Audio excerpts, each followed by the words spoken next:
সব সময় আল্লাহর কাছে এই দোয়াটা যেন আমরা করি, আল্লাহ কিয়ামতের দিন তুমি আমার হিসাব নিও না,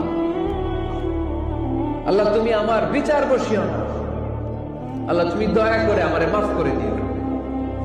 আল্লাহ যার বিচার করবেন ও জাহান্নামে যাবে, আর যার বিচার করবেন না সে জান্নাতে যাবে। আল্লাহ যদি বিচার করে আর পাই টু পাই হিসাব নেয়, নামাজ পড়লি না কেন, রোজা রাখলি না কেন, মিথ্যা বললি কেন, খাদ্যে ভেজাল দিলি কেন, মাছে ফরমালিন দিলি কেন, যৌতুক খাইলি কেন, ঘুষ খাইলি কেন, উল্টাপাল্টা করলি কেন, জিনা করলি কেন, একটার পর একটা প্রশ্ন বানে যদি সেই ভয়ঙ্কর দিনে আল্লাহ আমাদেরকে জর্জরিত করে, আমাদের কোন উত্তর আছে? সেদিন আমাদের বাঁচার কোন উপায় আছে? তাই আমরা সবাই আল্লাহর কাছে দোয়া করবো, আল্লাহ কোনো বিচার টিচার মানি না, কোনো বিচার করতে পারবো না, দয়া করবা। কথা কয় না? কি করবে? এবার আওয়াজ করে বলেন, বিচার চান না দয়া চান?